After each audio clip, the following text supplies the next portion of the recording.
Olá pessoal, eu sou Renato Silveira. Oi, eu sou Kel Gomes. Começando mais uma edição do Cinematório Café, podcast do site Cinematório.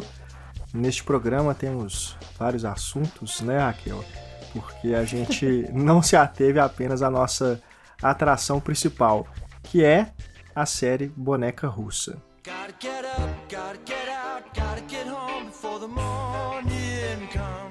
Boneca Russa que entrou aí no catálogo da Netflix no início deste ano, e a gente trouxe essa série que é bem legal, né? É curtinha, tem apenas 8 episódios, cerca de 30 minutos aí cada um, e ela repercutiu bastante aí, né? Acho que dos lançamentos da Netflix este ano foi talvez o mais comentado até o momento. E quem a gente trouxe para comentar Boneca Russa com a gente é a Ana Lúcia Andrade, professora da Escola de Belas Artes da UFMG, que sempre está aqui conosco no Cinematório Café, muito querida pelos ouvintes, e ela também é uma consumidora de séries, né, da Netflix. Ela acompanha aí também, então a gente vai falar sobre Boneca Russa, mas não só isso, né, Kel? Não tinha como ser só isso, porque não é uma série que trata só basicamente da sua própria história, né? Ela tá lidando com questões ali da, sei lá, da vida, da psicanálise, da filosofia. Então a gente viaja um pouquinho mesmo, porque nos inspirou a falar sobre essas coisas, né? E tem também um assunto que foi derivado dessa nossa discussão, que é justamente a questão aí, Netflix versus cinemas. Engraçado. A gente começou porque... falando de uma série, né? A série não exatamente tem a ver com essa polêmica que Roma despertou aí no Oscar e tudo, mas a gente aproveitou, inclusive, a presença da Ana, né? Que foi ver Roma no cinema, aqui em Belo Horizonte, pra gente falar um pouquinho sobre essa polêmica, e principalmente depois que o Spielberg andou falando algumas coisas aí que incomodaram, né, a Netflix em relação à participação dela no Oscar. É uma coisa que parece que nunca vai terminar. Uma discussão, né, constante, exatamente porque, como a Netflix é um serviço novo, né, então ele ainda tá, as mudanças que ele tá provocando ainda estão sendo muito recentes, então suscita mesmo essas questões, assim, de se pensar como se vê filmes e séries hoje em dia, essa coisa que o Spielberg tá reivindicando, né, de ter os mesmos parâmetros para poder competir nos festivais. Então, por ser uma coisa nova, obviamente está sempre em pauta. E a gente aproveitou a presença da Ana exatamente pelo conhecimento dela de cinema, pelo conhecimento de história do cinema, até para falar sobre essa perspectiva mesmo, né?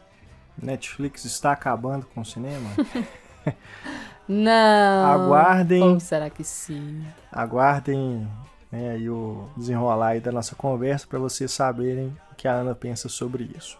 Bom, neste programa também temos no nosso corte rápido nossos comentários sobre os filmes Alaska, Suprema e a série Love, Death and Robots, ou pelo menos uma parte dela. No finalzinho do programa tem ainda nosso recado cinéfilo, trazendo aqui um comentário de um dos nossos ouvintes sobre Capitã Marvel, que foi tema do nosso programa anterior. Tudo isso e muito mais aqui no Cinematório Café, mas antes, vamos aos nossos recadinhos de praxis. Lembrando de algo muito importante que se chama financiamento. Financiamento coletivo. Financiamento coletivo, que é o que nos ajuda a manter essa bagaça. Não fala assim. Não fala assim, Raquel. Não, a gente tá rindo, mas é sério mesmo, gente. Porque sério. A gente criou o Padrim, né, justamente pra gente ter condições de manter o site no ar, pagar servidor, pagar a hospedagem dos podcasts, né, dar manutenção dos equipamentos, porque às vezes o microfone estraga, fone de ouvido, as coisas que a gente usa para poder fazer os programas, né. E também os nossos vídeos, né, a gente tá comprando uns equipamentos para poder fazer uma produção bonitinha e tal, então é isso, o dinheiro é usado para investir no próprio site. Então, a gente faz o convite para você entrar no endereço padrim.com.br/cinematório, conhecer o nosso projeto, porque você colaborando com a quantia que você puder, você já ajuda bastante, né, a gente a continuar com esse nosso projeto e as nossas ideias, né, a desenvolver tudo. E além disso, você também tem, em troca, recompensas que são exclusivas para as pessoas que colaboram. Entre elas, nós temos nossas newsletters semanais. Uma delas é sobre notícias, links interessantes para você ver outros podcasts, outros vídeos, outros textos que indicamos. Também temos a newsletter específica de indicação de filmes, que é a seleção oficial. Então a gente faz aí um apanhado de lançamentos no streaming, VOD no geral, né? E de filmes que a gente acha legal vocês assistirem, assim, mesmo que não sejam lançamentos, mas que são filmes que abordam alguma questão interessante, que são importantes na história do cinema. Enfim, dicas de quem tá aí há um bom tempo estudando, se dedicando ao cinema, porque é isso que a gente faz com a nossa paixão e que é também um trabalho. Exatamente. Então acessem lá padrim.com.br/cinematório, conheçam a nossa proposta. Se você está conhecendo o Cinematório agora, né, entre lá no nosso site também, cinematório.com.br, conheça lá as nossas sessões. Além dos podcasts, a gente faz também críticas, coberturas de festivais. Então, é tudo isso, né, que a gente produz, que a gente quer continuar e melhorar cada vez mais, ter condições de fazer coisas cada vez mais bem trabalhadas, né, com um capricho maior, para a gente ter tempo para investir nisso também, porque só assim que a gente consegue, né, porque dá muito trabalho, consome nosso tempo e a gente precisa desse retorno para a gente poder conseguir investir mais no Cinematório. Então está nas suas mãos, entre lá, cinematório.com.br, clique no banner ou então entre direto em padrim.com.br/cinematório e conheça. A gente torce para que você se torne também um apoiador, uma apoiadora e embarque conosco nesta missão. Que chique. E obrigada a quem já está nessa missão conosco. Um grande beijo mesmo aos nossos padrinhos e nossas madrinhas. Então vamos lá agora ouvir o nosso bate-papo com Ana Lúcia Andrade sobre Boneca Russa e a Netflix. Bom, hoje no Cinematório Café recebemos mais uma vez Ana Lúcia Andrade. Tudo bom, Ana? Olá, tudo bom? E hoje a gente vai comentar com a Ana a série Boneca Russa. É a primeira vez que a Ana comenta. Não é, né? Ela a gente já falou sobre Stranger Things, né? Things. Segunda temporada, Twin Peaks. O último episódio. Mas a Ana assiste séries regularmente. Assisto, tem que assistir, né? E hoje em dia você não tem muita opção, né? É verdade. É o que tá tendo. Essa série, ela entrou no catálogo da Netflix em janeiro, né? Se eu não me engano. Foi. E desde então ela vem sendo muito comentada, né, nas redes sociais, até pelo dispositivo dela de ficar voltando, né? A protagonista morre, aí começa tudo de novo. Tem sido feitas muitas comparações com Feitiço do Tempo, né? Clássico dos anos 90, com Bill Murray. Acho que eles até brincam com isso no filme, não brincam? Pois é, o filme Da tem... marmota? eu acho que sim. Tem uma piada lá com a marmota que quem não tiver visto Feitiço do Tempo não vai entender. Exato. E tem muitas referências também a filmes de sucesso, né? Karate Kid, E.T., vários filmes, né? Faz referência a Game of Thrones. Tem uma hora lá que ela fala.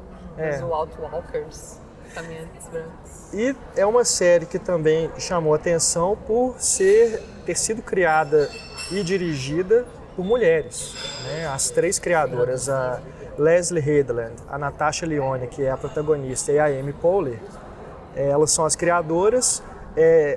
A Leslie e a Natasha dirigiram episódios e a Jamie Babbitt também é uma das diretoras da série. E as roteiristas também, todas mulheres, né? Sim. Na equipe técnica tem homens e tudo, mas a criação toda é feminina, né? O que também veio a calhar para esse mês de março que a gente está comentando agora, que é o mês em que é celebrado, né, o Dia Internacional da Mulher. Então tem toda uma homenagem, né, às mulheres que são realizadoras e tudo. Então, apesar da série ter sido lançada em janeiro, a gente está comentando agora em março, né, acho que ainda Lembrete de vem a calhar. Exatamente. Né? E esse mecanismo, né, de morrer e começar tudo de novo lembra também o filme No Limite do Amanhã, com Tom Cruise, né, de alguns anos atrás. E também tem isso, só que é um filme de ação, né, futurista e tudo, mas também tem esse mecanismo. De todo modo, né, em cada um desses exemplos, a proposta é diferente, o motivo de estar morrendo e recomeçando é diferente. E aqui a gente tem uma questão até psicanalítica, né, envolvida ali, de você aprender com seus erros, né, e tentar consertar isso, voltar Traumas, até traumas do passado, né, coisas muito antigas. Não tem nenhum psicanalista aqui na mesa, então a gente não vai entrar a fundo, né, nas teorias da psicanálise, mas é algo que eu achei muito, muito legal, porque vai além, né? Tem essa curiosidade, tem até vídeos no YouTube compilando todas as mortes, essas coisas mórbidas, né? Igual tem do Game of Thrones também, todas as mortes de Game of Thrones, tem também todas as mortes de boneca russa. Mas no caso dela chega a ser até cômico, assim, algumas mortes, tipo as da escada, né? São várias na escada. Mas o legal é que você entende o porquê que essas mortes estão ocorrendo, né? Porque elas acontecem de maneiras diferentes. E quando entra o personagem do Alan, aí que a coisa fica mais interessante ainda, porque ele vem trazer uma explicação lógica de isso estar acontecendo e eles tentarem encontrar uma saída disso. Né? E também tentarem entender por que os dois, né? Qual a conexão com os dois. Assim. E tem até uma personagem psiquiatra, psicóloga. Que eu amo, aliás, eu adoro os encontros com ela, porque ela sempre tem uma sabedoria para falar, né? Quando ela fala de... E ela é responsável por uma das mortes, inclusive. Exatamente. Quando ela fala que nós não somos confiáveis para falar da nossa própria história, né? Isso é tão interessante, assim, de necessitar mesmo, de ter uma outra pessoa para ver de fora. E ela recusar, ninguém é doido aqui, né? Tipo, tudo tem uma explicação. Tá? Sim. E, bom, pensando, né, em termos assim, da construção do roteiro dessa série, o que você destacaria, Ana, assim, que te chamou mais atenção, para além, né, disso que é o chamariz, né? Todo mundo fica sabendo, é uma série que a menina morre toda hora e volta no tempo. Né? Para além disso, o que te chamou a atenção assim, na construção da série, né? Porque é uma série curta, são 8 episódios de quase meia hora cada um. Que é ótimo. Então dá para ver tranquilo, né? E acho que evita muito essas barrigas que a maioria dessas séries da Netflix tem, né? No meio. Tem uma coisa que a princípio pode parecer um defeito, mas depois você percebe que é a proposta e se torna interessante, que é você não sabe nada da personagem, né? Ela já começa ali e você vai percebendo aos poucos. E, na verdade, a cada volta dela, cada morte a cada volta, você vai conhecendo um pouco mais, enquanto ela já está mudando. O que poderia ser ruim, porque assim, você não sabe como ela é, então como é que você sabe como é que ela vai mudar? Mas isso é ousado se você for pensar. Você mal sabe dela, os flashbacks, as informações do passado vão sendo dadas nessas reiterações, né? O que continua sendo bom por um lado e ruim para o outro, porque você vai conduzindo de uma forma que você vai abrindo um monte de possibilidades, o que em série isso é sempre complicado, porque quando você vai deixando para ir dar informação ao longo da série, você não deixa muito o espectador participar, né? A gente fica acompanhando aquilo ali e vendo que informação dá. Quando você já conhece o personagem, cada mudança, cada coisa, você torce mais por ele, você sente mais por ele. Né? Eu acho. E vai chegando ao final, essas expectativas nossas vão dando lugar para uma outra coisa que é o que faz com que, não essa série especificamente, mas muitas séries as pessoas começam a adorar e odeiam o final. Porque elas vão acompanhando, vão imaginando o que vai acontecendo e nunca vai corresponder ao que elas imaginam. Cria, né, uma expectativa. E aí a pessoa acha ruim porque não é como ela imaginou. Exatamente. Frustra. Isso é muito comum. Porque não tem nada errado de não ser como você imaginou. Você pode ficar frustrado, sim, todo mundo se sente. O problema é que como você não participa, você fica esperando essas informações em alguns momentos. essa série tem um pouco disso, menos, mas a maioria das séries eu tenho reparado isso. Eles ficam tão preocupados em esconder informações, falei isso hoje em aula, ficam tão preocupados em esconder informações para te manter sempre no suspense de um episódio para o outro, que você acaba não detendo informação suficiente para se envolver com o que vai acontecer com os personagens, sabe? Que eu acho que é um problema, né? O Hitchcock não era uma pessoa que fazia isso. Mas, por outro lado, essas novas gerações não acham muita graça no Hitchcock igual a gente achava. Então, talvez seja uma narrativa que atenda mais a esse tipo de público de uma nova geração, né? Não sei, tem que refletir sobre isso. Agora, é sempre muito interessante você ter protagonistas femininas, né? Embora, por vezes, as pessoas ficam tão preocupadas em que não seja o estereótipo da menina, feminina e tal, que criam um estereótipo oposto de uma mulher mais masculina, mais grosseira, né? E a atriz é boa, mas ela faz a mesma personagem do Orange is the New Black. Eu nunca vi Orange, depois que eu fui ler sobre ela, que eu vi que ela só tá que uma nessa lésbica e a personagem. outra, sei lá o que ela é. Não, e ela, de certo modo, ela também é a Jéssica do American Pie, né? Que era também uma das mais descoladas ali da turminha. Ela né? trabalhou também? Não lembro. Acho que, se eu não me engano, foi o filme que foi o primeiro longa dela, um dos primeiros. E da turma lá, ela era tipo, das mais descoladas, assim, que é basicamente o que ela é como se fosse a versão adulta dela, né? Ela é adolescente. É como ela se veste, né? Ela se veste super bem e traz todo esse símbolo de masculino mesmo, que é sempre um terreninho, uma coisa assim, mais masculina. Que trata os homens igual alguns homens tratam algumas mulheres de one night stand, né? E o contrário é o Alan, né? Que é interpretado pelo Charles Barnett. Ele é mais sensível, né? E aí também a gente destaca que é um co-protagonista negro, né? Que também é importante, né? E é interessante ser esse espelhamento, né? Tão diferente dela, em sexo, em tudo, né? Vivência, né? Estilo de vida. Estilo de vida, que ele é todo certinho, né?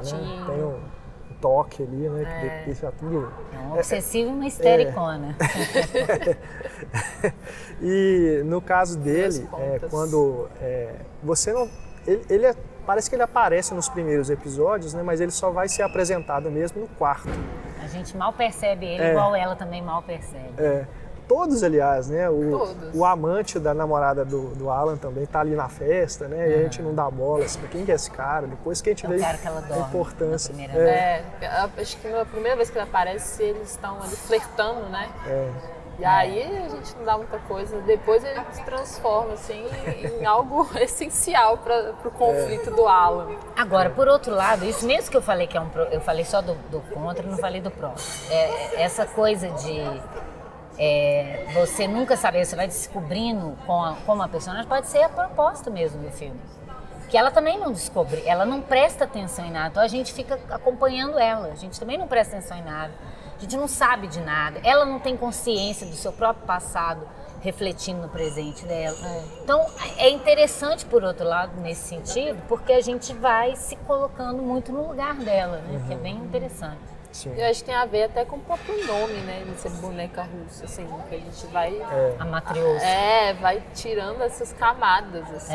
Vai conhecendo através até ficar uma coisinha desse tamanho. Até ficar aquela essência ali. Que aí tem disso, do descobrir junto com ela. Porque eu acho que ela também se camufla muito para os outros e para si mesma. Tanto pelas questões do passado. Né? Você sente isso, assim. Então eu acho que nesse sentido é coerente até, né? Que a gente fique junto com ela, pegando esses fragmentos, tentando entender. E eu acho que, por mais que seja assim, eu consegui, assim, manter o interesse por ela, pelo Alan, de uma forma que poucas séries conseguem fazer, assim, sabe? A gente fez o binge watching, né? De ver. A gente viu quase tudo, né? De uma vez só. Quase tudo de uma vez só. Eu também, só parei porque tinha coisa pra fazer. O que é muito mérito da própria série, assim, de criar esse interesse, porque você quer muito mais que descobrir esse mistério, mas descobrir sobre esses personagens, né? Por que eles estão assim? Não só porque, o que acontece que eles estão morrendo sempre? Isso não interessa. Não interessa. Isso é um mote para você ver essa trajetória de personagem. Isso é o que outros filmes já fizeram, né? Então, assim, a gente interessa mais essa conexão deles e o tanto que eles estão descobrindo sobre si mesmos e essa viagem que a gente está fazendo interna, assim. É verdade. É o mais interessante. Né, e é engraçado, né? Que você pensar que tem a boneca russa, né? Que é esse... É um brinquedo? A matriosca. Foi criado como um brinquedo. Porque tem uma... né? Porque é usado de decoração. Tem um aspecto lúdico. Eu queria chegar nesse ponto. Porque ao mesmo tempo que é uma série que está tratando de morte, tem essa questão da boneca russa. E se a gente pensar também no videogame, que o Alan é o jogador, né? E ela faz o... Ela é engenheira de software. Porque o videogame é isso, né? Você vai jogando, morre e tem que começar de novo. Pelo menos os videogames antigos, né? Eu não sei como é que esses de hoje você pode salvar, começar de onde parou, né? E os personagens. Mas o videogame, o conceito de videogame é esse, né? Os personagens estão sempre no mesmo lugar. Quando você está jogando videogame, você volta. Morre, você volta no ponto. Aí os personagens estão sempre no mesmo lugar, que é o que acontece também. E é o que o cara fala, você não salvou a fase, aí você tem que voltar sempre no mesmo ponto. Então, ele tá dentro dessa coisa da gamificação. Porque o videogame é isso. O que ele pega de muito certo, se a gente for tirar uma lição de vida dos videogames, é isso. Se você errou, se você errou, perdeu, então você volta e conserta o que você fez errado. Diferente. Você descobriu qual é o problema da trilha, né, do percalço, como é que é os adversários, né? Então isso é interessante, disso também está ligado, né, ao conceito da série. Para além dessa coisa mais profunda, né, psicanalística, que com certeza tem camadas ali para serem exploradas. Mas isso é uma camada muito legal, se você for pensar, né? É. Porque não cai naquele lugar comum de ser também moralista, de falar que ela vai, né, ser uma pessoa melhor e vai mudar a vida dela inteira. Depois de 40 anos ela vai virar uma outra pessoa. Né? Então, nesse sentido, é até menos moralista do que o Feitiço do Tempo. Sim. Né? É interessante, porque ela vai mudando, o que faz ela mudar é a consciência mesmo, de si, né? Não só de prestar atenção no outro, que é o que mais está faltando hoje em dia no mundo, né? Todo mundo cada vez mais individualista, mais narcisista e sem noção nenhuma do outro, do tanto que a sua vida interfere na do outro. E ela vai percebendo isso, ou se ela não percebe, pelo menos faz a gente pensar nisso, que ela poderia estar prestando mais atenção, né? E também o quanto que a gente às vezes pensa que está sozinho em alguma luta, em algum, sei lá, algum sofrimento, em algo, e na verdade a gente não tá, assim.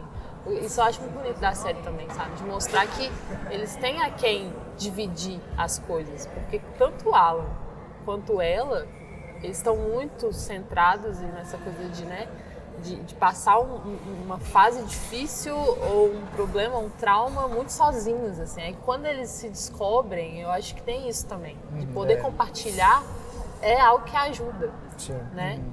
E é legal ele aparecer num determinado momento, quando aquela fórmula já ia quase te cansar, porque, não é? Você ia ficar desesperado, você fala, é isso? E pronto.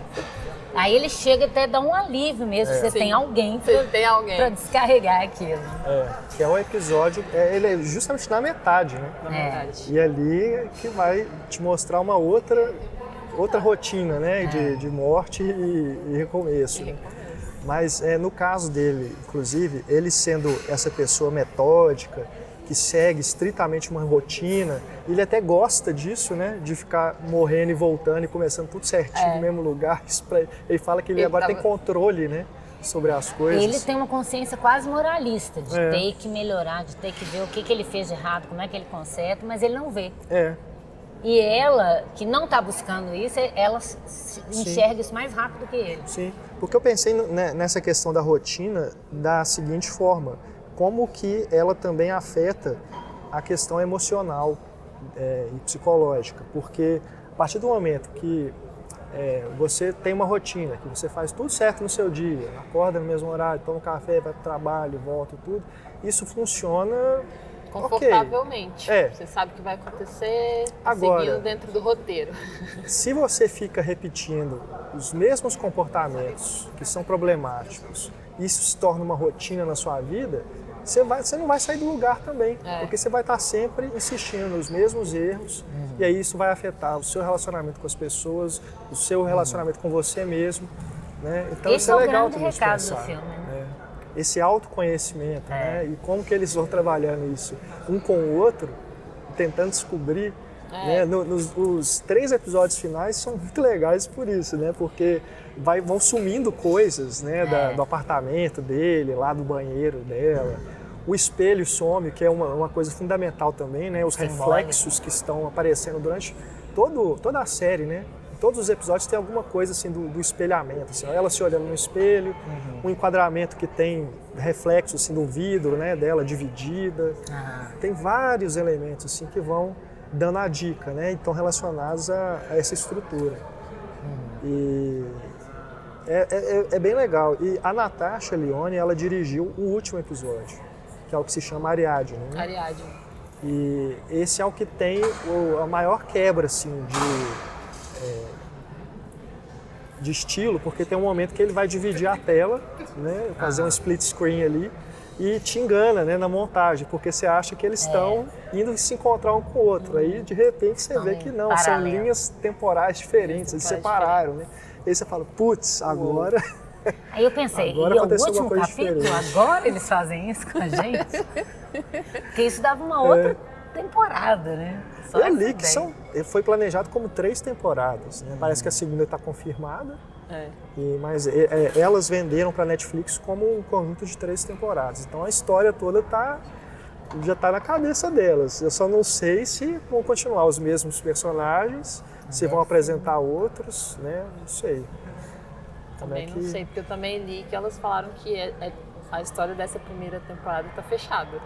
Então pode ser outra situação, pode ser né? outra Com situação, outras pessoas.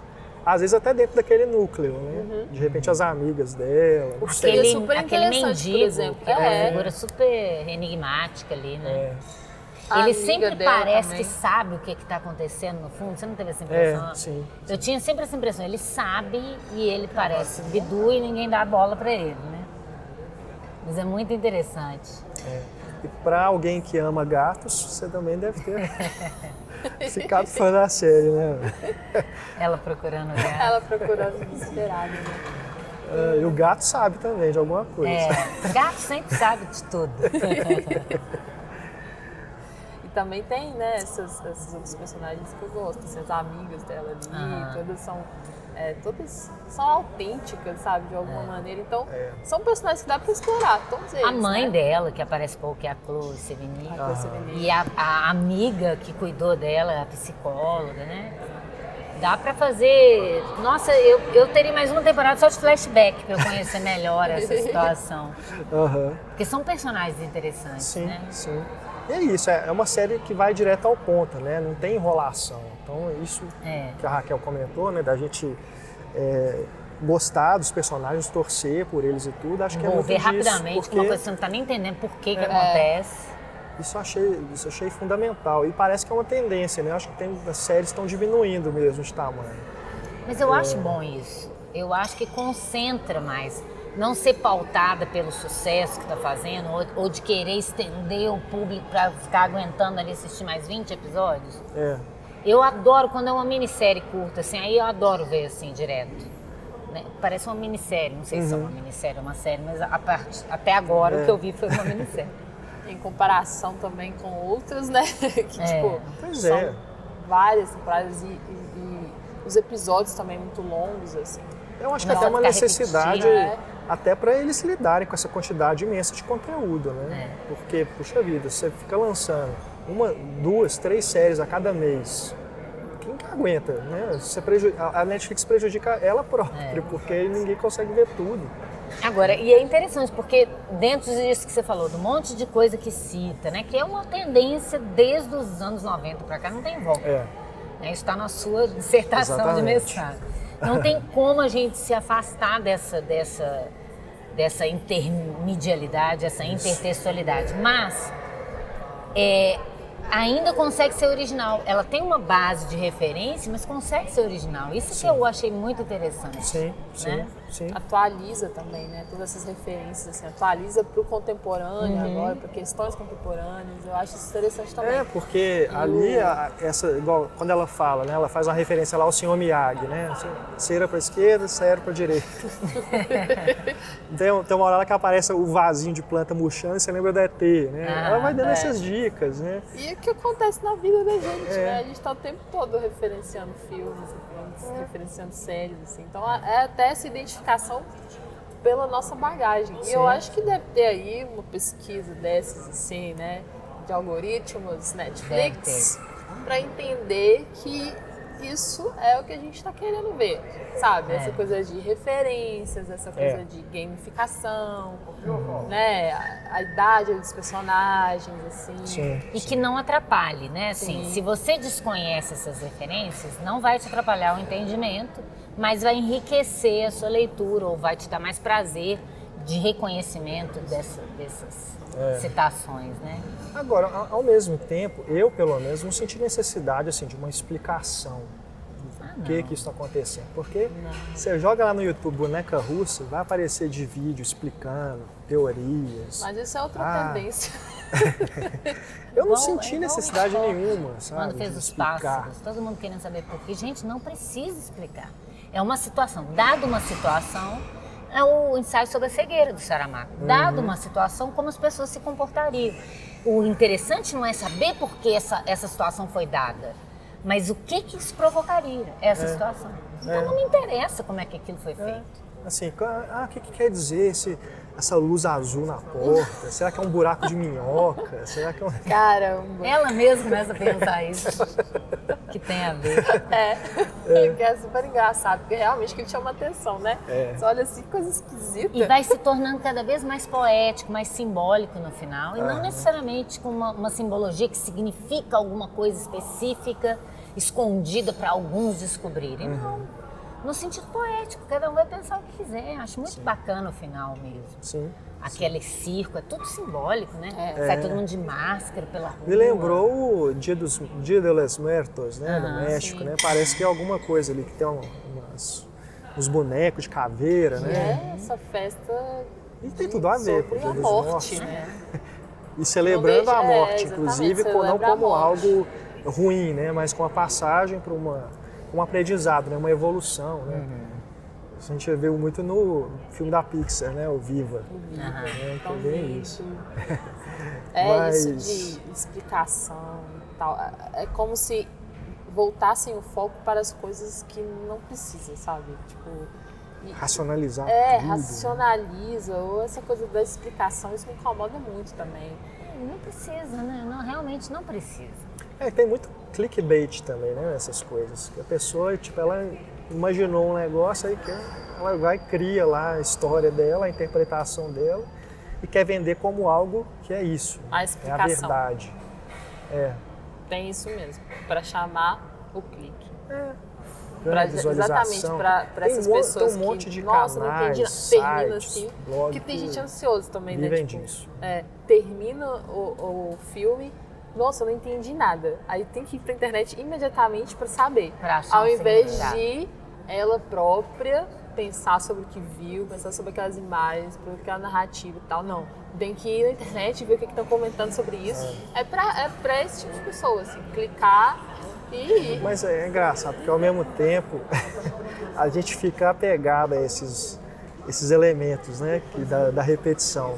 Porque acho que é no penúltimo episódio que ela vê a menininha, né, que é ela criança, e sempre que ela vê a menininha, ela tem um troço e morre. Ela morre. E cada vez que ela morre, as coisas vão desaparecendo, né? Você começa a ficar desesperado com ela. Pô, agora estão sumindo as pessoas. Aí chega um momento que tá só a amiga dela dançando sozinha na sala. Sozinha, numa outra vibe. Uma outra realidade, né? Fiasco aquele aniversário, né?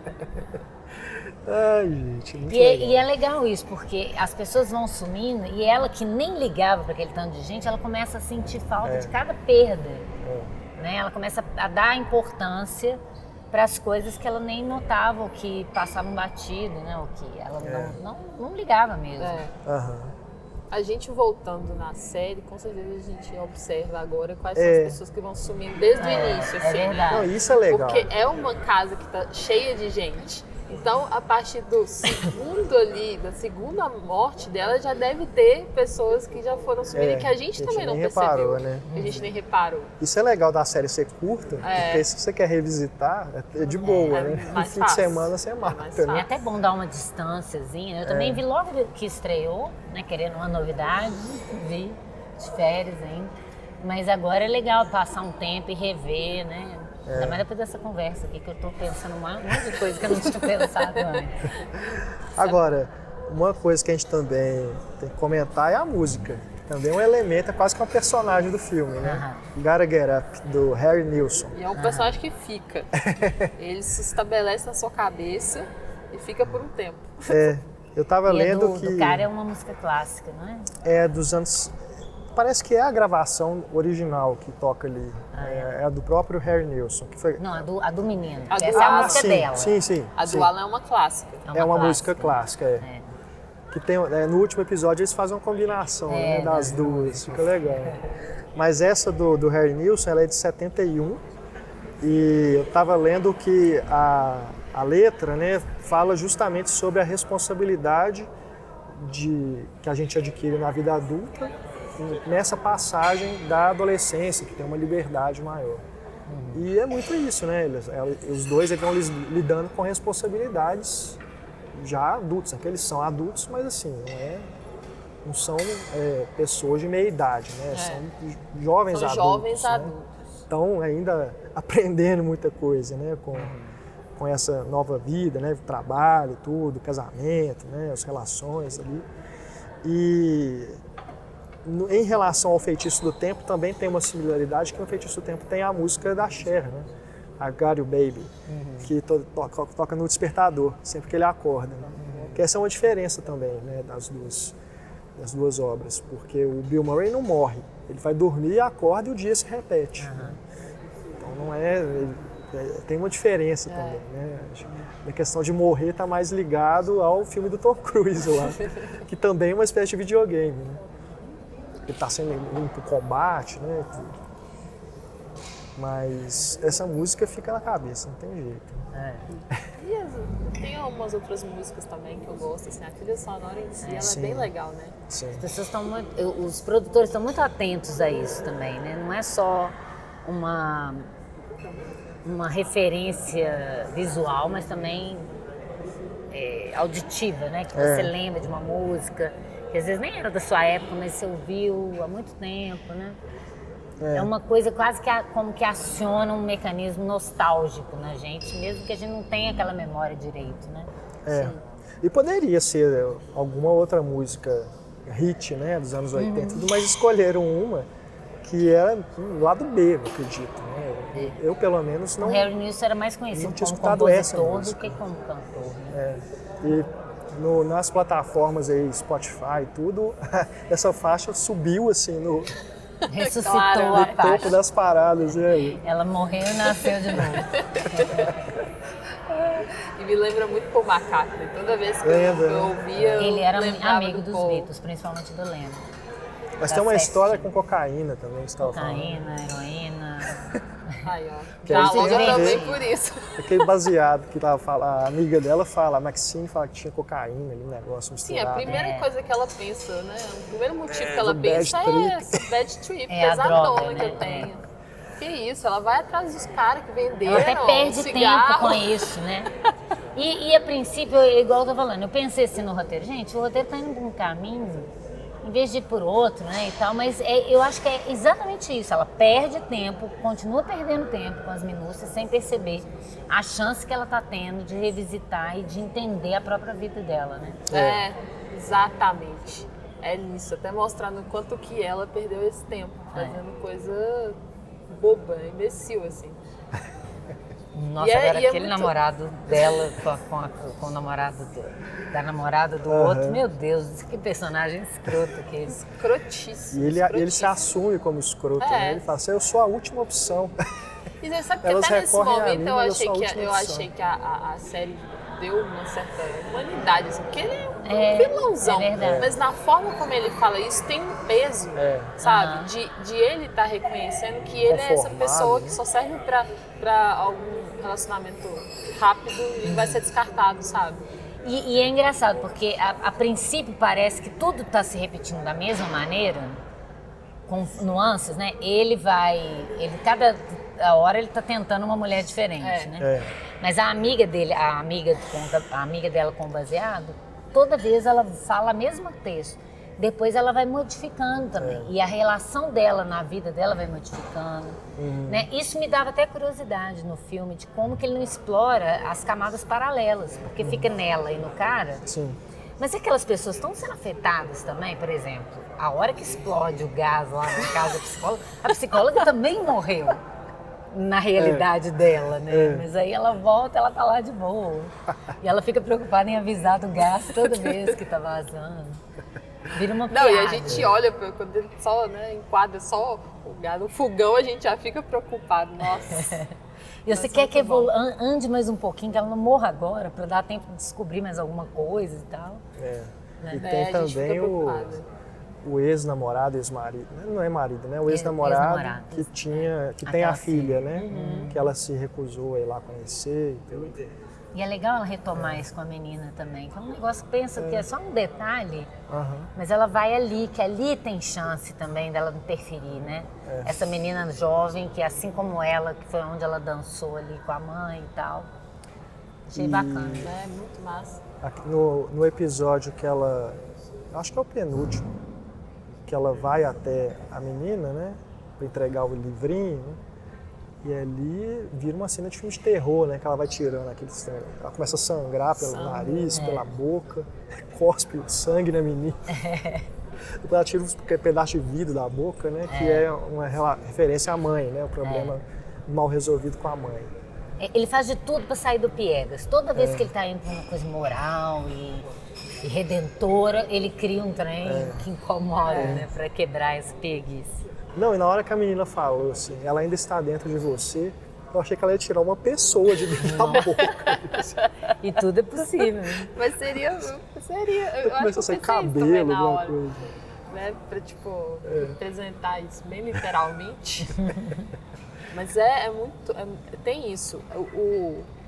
Esse crescente que é muito interessante, né? Essa coisa de que a gente tá ali nessa superficialidade, que às vezes as pessoas podem até desistir antes. Quem ali assistiu um episódio e já fala, não gostei muito, tipo, não desista, gente, porque ele vai num crescente, assim, e de uma aparente comédia, né, e tem muito humor também, graça e tal, vai ficando sombrio. Esse drama sombrio, né, vai ficando esse drama com essas cenas que até lembram terror mesmo, assim, pelo grafismo da coisa. E aí, eu achei isso muito bacana, porque é como, parece que te faz voltar para isso mesmo, para essa questão complexa. Tipo, você tá aqui na superfície, tá vendo as coisas só por uma superfície. Agora vamos mergulhar, sabe? E que tem muito a ver com a psicanálise, né? De mergulhar profundo, assim. E eu fiquei assim, na hora que acabou, eu lembro de ter ficado com tantos pensamentos, sabe? Suscitando tantas questões, assim, não só sobre eles dois, porque eu acho que são complementos perfeitos, assim. Tanto essa questão de que eles têm rotinas completamente opostas, mas também como eles lidam com as situações deles, que são opostos mesmo, assim, porque isso dele ser tão metódico, né, de ele tá apegado à rotina, porque ele tem controle, a própria forma como ele deposita na mulher, na ex-mulher, né, que ele não consegue tornar a mulher.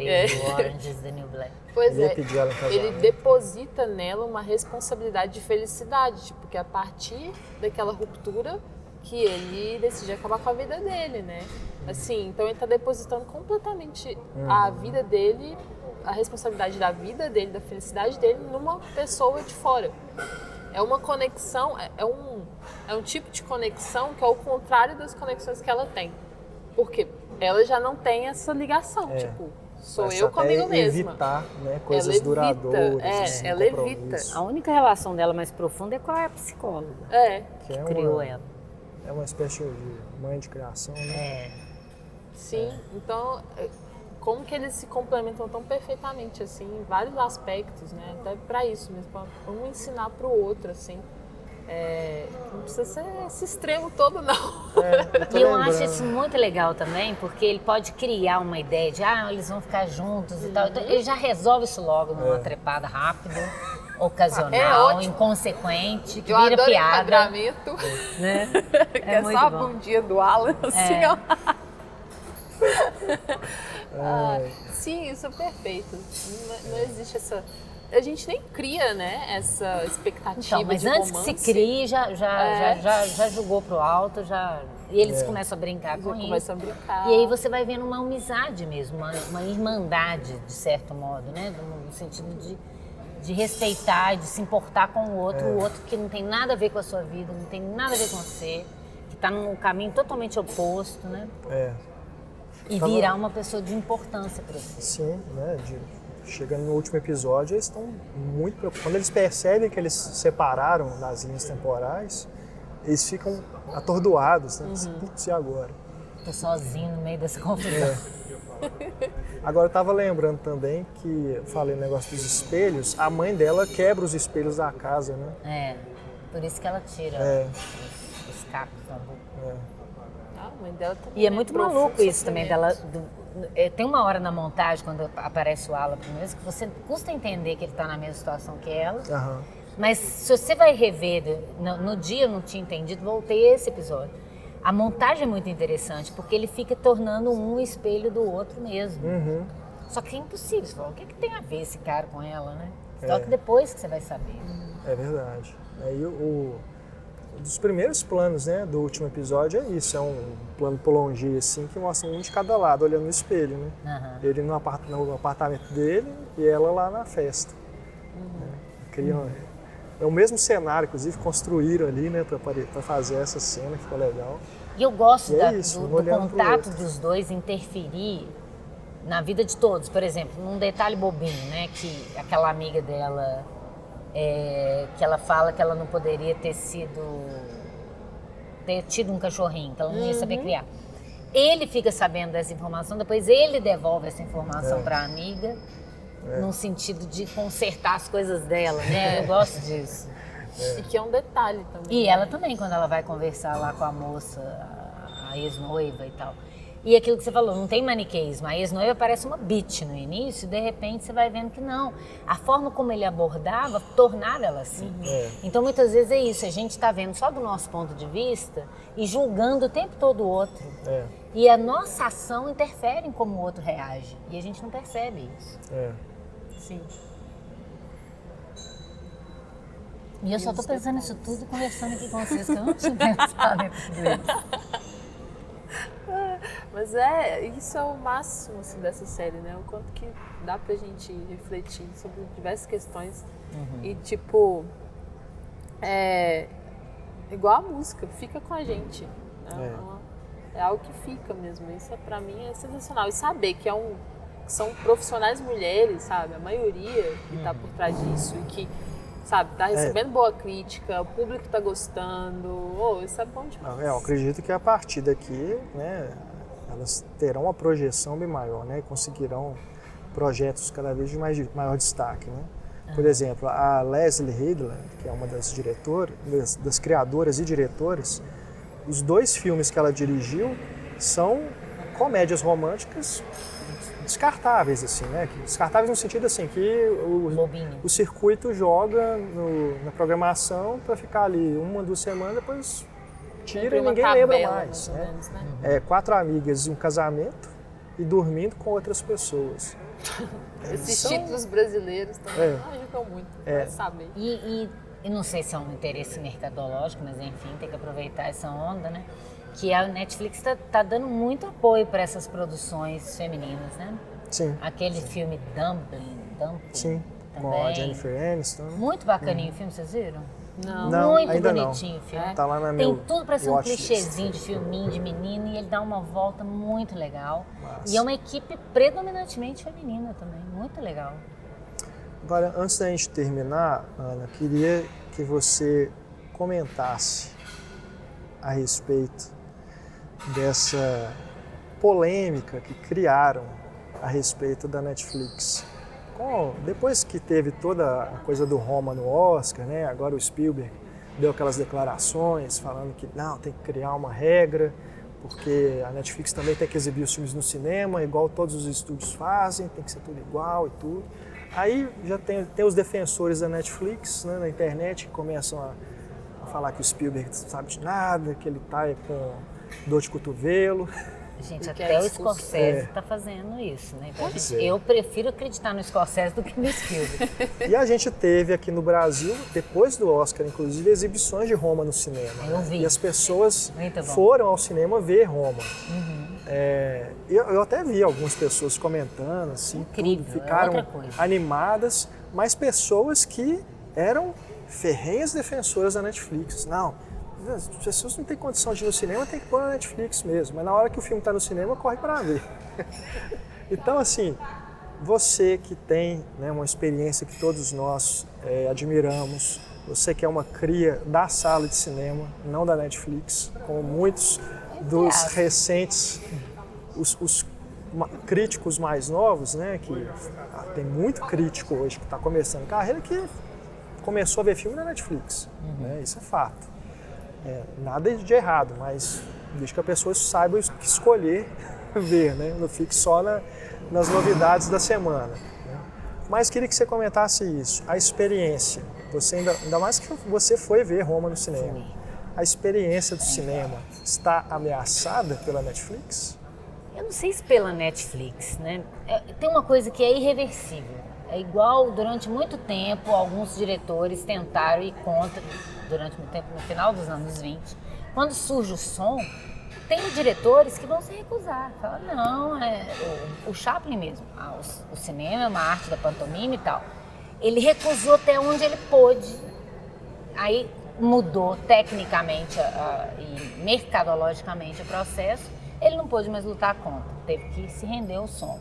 Ainda que ele resistisse à fala. Mas depois até isso ele teve que se render.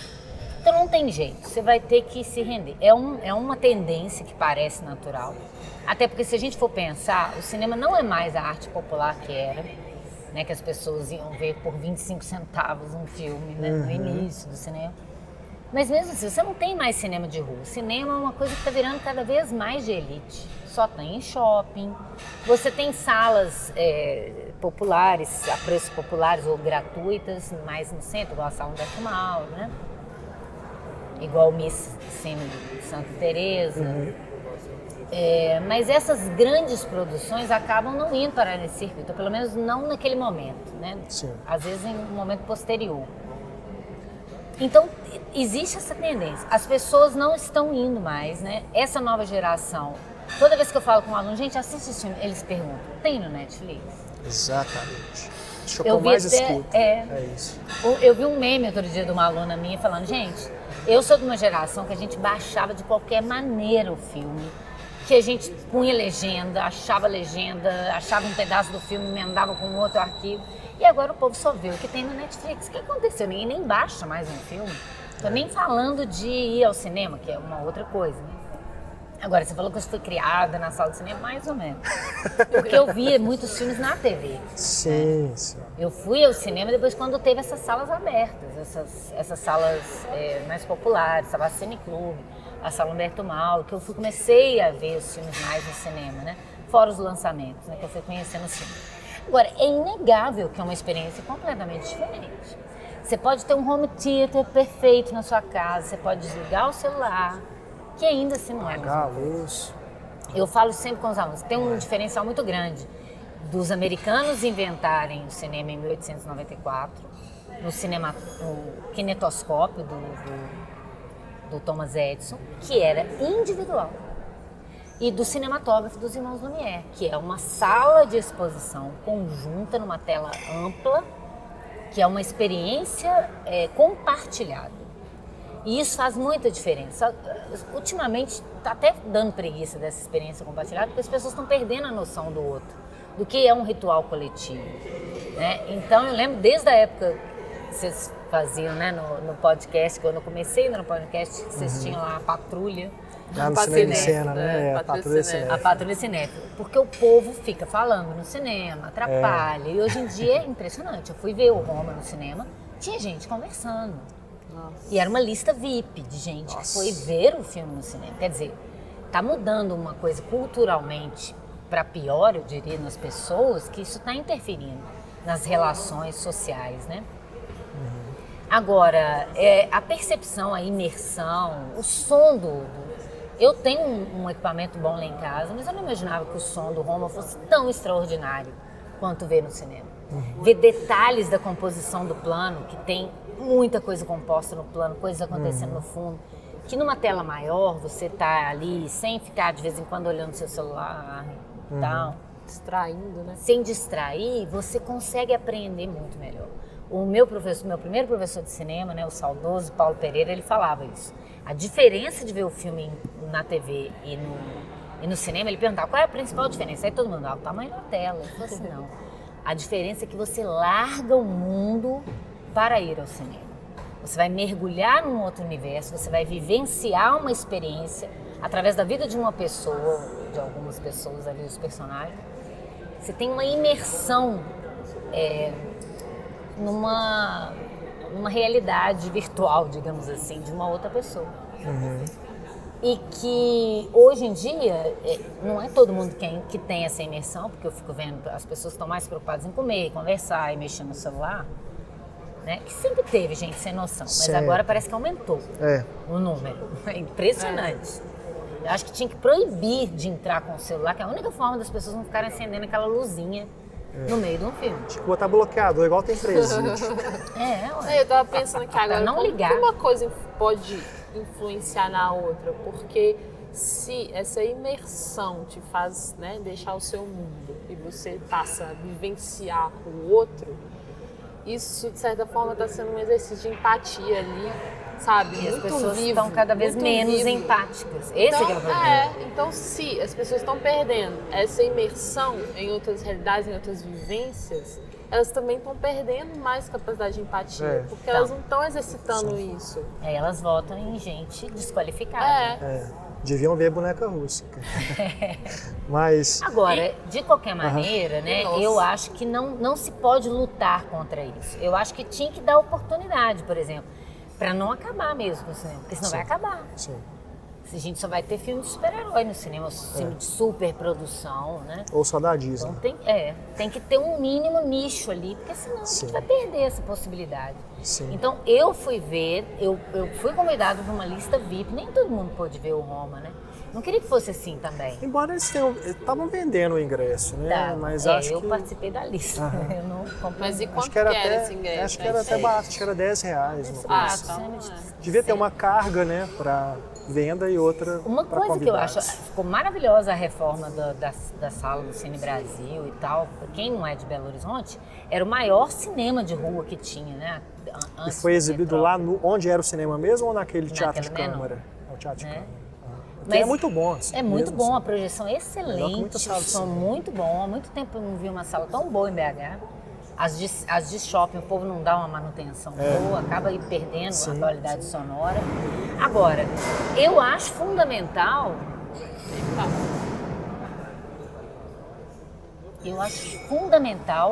que se restaure esse tipo de cinema de rua. Daqui a pouco ninguém vai saber como era mais um cinema de rua. Pensa bem. Por melhor que ficou o espaço e tal, eu acho que tinha que ser tombado, pelo menos um cinema de uma grande cidade. Também acho. Não é? Para as pessoas Claro. saberem do como é que é. E tem jeito de você fazer. Você pode fazer festivais, você pode fazer mostras. Se não tiver rendendo lucro de bilheteria, aluga para formatura, mas não deixa morrer. Sim.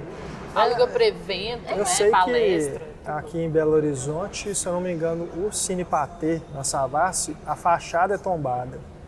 Mas lá dentro Mas não, lá dentro deve não, nem lá é um existir. estacionamento. É.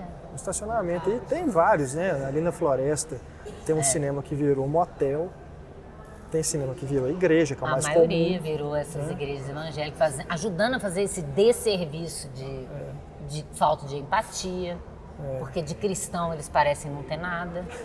Que simbólico, né? É. De cinema virar igreja. Agora, essa questão do Spielberg, né? eu concordo com ele a respeito das regras. Se vai Sim. participar do Oscar, Ter cota, ter alguma já coisa. que a igual Netflix Cannes. agora ela está equiparada a estúdio, né? Porque ela entrou lá para a MPAA, que é o órgão que regula a censura, né? Classificação indicativa, essas coisas. Então todo mundo segue a mesma regra, ok? É uma corporação. Agora eu acho também assim, pode ter havido também uma distorção justamente pela postura do Spielberg ter sido meio que de ataque É porque ele à tem um Netflix. estúdio, né? Ele tem estúdio que Ele não, tem um foi, estúdio, ele é não deu muito concorrente certo, direto. né? Ele teve que vender, né? Porque tá a DreamWorks pensando nisso. hoje é só animação, basicamente. E tem uma questão que depois eu estava olhando, observando. O próximo filme dele, que é um remake de Amor, Sublime Amor. Vamos ver se ele faz o filme ficar bom. Minha eterna briga com o West Side Gente, mas Story. por que ele vai refilmar isso? Vai refilmar. E é da Fox. E a Fox é de quem? Agora é da Disney. E a Disney está preparando o quê? Um Streaming. serviço concorrente da Netflix. Então, assim, gente, eu o sempre jogo desconfio. político aí nos bastidores é Os forte. interesses, os interesses. Sempre tem grana envolvida em Hollywood. Spielberg, é muito né, é o complicado. cara que inventou o blockbuster como conhecemos, né? Ele, George Lucas. Ou para alguns, aquele que acabou com o filme de autor em Hollywood. Né? O George Lucas já tá lá na Disney, né? Vendeu Pro tudo George pra nem é, Disney. não é uma questão. Já tá Então, lá. assim, Não precisa mais nada. tem que avaliar, Ele né? espirra, Não é exatamente Star Wars, assim. ele ganha $1 milhão. Agora, uma coisa também, eu estava escutando o podcast do IndieWire, e o Eric Kohn, que é um dos comentaristas lá, é crítico lá do site, ele falou uma coisa que eu concordei plenamente. A gente viu os filmes do Spielberg na televisão. Eu vi ET na televisão, Tubarão na televisão, Indiana Jones na Como televisão. Spielberg. Sabe? Então, assim, Eu já vi no cinema. Tubarão, não. então, assim, Era proibido pra mim. a maior parte, você foi corretíssima na correção do que eu tinha falado, de ser crítico de cinema. Porque eu também estou falando isso, mas eu também fui criado dentro da televisão. Minha cinefilia ela é baseada na TV. A gente deu Eu sorte sou da tudo pra programação ver, da TV ainda ser boa, né? E a gente via Eu na nem sessão da tinha tarde, cinema dublado, lá pra Com mim. interrupção comercial, cortado às TV vezes. de 14 polegadas, 14. 20 polegadas no máximo. Nem existia TV de Com 29 a tela, naquela época, aquela tela nos anos bauladinha 80. ainda. Com antena com bombril Toda lá. hora dando problema, né, na imagem. É, E e hoje- essa coisa de que cinema, Hoje é tudo, gente, né? nem tá Widescreen, em todos Full os lugares HD, mesmo. 4K, não sei o que, um preciosismo, né, com a coisa. É ótimo que exista, né? Uhum. A tecnologia é muito melhor hoje em dia, mas vamos lembrar disso, né, gente? Uhum. Não, na minha cidade até hoje não tem cinema. Então, assim, as pessoas, elas veem pela televisão, pelo computador. E outra Já coisa é pra ver também, pelo celular, né, É. gente? Pelo amor de Deus. Ah, eu também, isso aí eu resisto. Ó, não, gente, celular não, celular não. e outra coisa também que é Tem gente que vê importante celular frisar. dentro do ônibus. Nossa, eu realmente não entendo. Fim É da uma, imersão. é uma nova forma, né, de ver filme. Que eu prefiro nem saber como é que funciona e não quero aderir. Você vê no máximo um trailer, né, no celular. O máximo. Mas outra coisa que eu acho importante frisar também é a respeito da Netflix, porque os defensores de corporação ficam tudo do lado da Netflix achando que ela é boazinha, que é tipo um Robin Hood, que está tirando os ricos para dar para os pobres, e não é nada nada a ver. disso. Ali é política pura, para ocupar espaço. Sim. É também uma elitização também, porque a Netflix você precisa de uma conexão boa, ela tem planos que o mais barato não tem HD, sabe? Ela aumenta o preço da mensalidade Vai aumentar todo mais ano, ainda. Sim. acima de Vai preço de aumentar, inflação. Já enfim. aumentou, não? Eles falaram que ia aumentar agora. não sei agora. se, né? Ainda tem essa questão do catálogo também, né? Ainda tem Piorou isso. bastante, inclusive. Porque eles nas redes sociais eles se posicionam de uma forma muito legal. Parece uma pessoa assim, super moderna, sabe, defensora das causas sociais, da diversidade e tudo mais. Mas é isso que a gente tem que prestar atenção. Assim, posicionamento em rede social é um posicionamento. Você não está lidando com uma pessoa ali. A intenção da corporação é te fazer enxergar ela como uma pessoa, humanizar. Que aí pronto, te ganha. E não Te tem uma ganha. preocupação autoral, assim, que eu digo assim, porque os estúdios antigamente, bem ou mal, eles queriam vender uma imagem, né, uma ideia, né, ainda que eles fossem extremamente conservadores, a Metro, a Warner, né,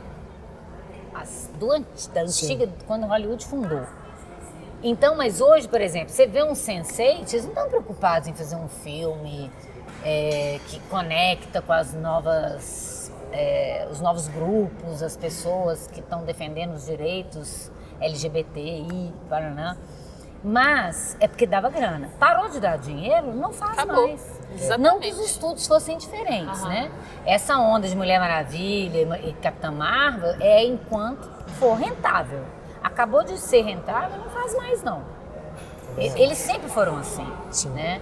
Agora, é claro que também você dá um espaço para a entrevista que o Cuarón deu, que vai numa oposição do Spielberg, que ele fala que o Roma teve uma visibilidade na Netflix muito maior do que ele teria no cinema. Até por causa disso que eu tô falando. Como o cinema tá virando uma coisa de elite por causa do shopping, né? Tem gente que não pode nem entrar no shopping, mas que tem grana para pagar uma Netflix por quase mês. R$70 o ingresso de uma sala 3D, XD. E aí você paga, vamos shopping, colocar 30, e você vê semana. 30 filmes por mês, se você quiser, um por dia, com R$30. E não um preço de um ingresso. Quer dizer, tá cada vez mais exorbitante você ir ao cinema. Se for uma sessão 3D, com não sei o quê, uma sala VIP, Cadeira você que tá fudido. treme. Também não precisa disso, né? Ó, uma cadeira confortável, que não fica fazendo nheco, né? Você pode também ter um garçom servindo champanhe. Eu já vi isso. Você reclina e dorme. Imagina o povo roncando na sala. Deus me livre. Olha, já estive presente em sessões em que altos roncos rolaram, viu? E nem era cadeira confortável. Pois é, não. Também, quem já nunca dormiu num filme? Agora, isso também, do Cuarón, a gente também não pode se enganar que ele não fez o filme para Netflix, não. Ele fez para passar no cinema, gente.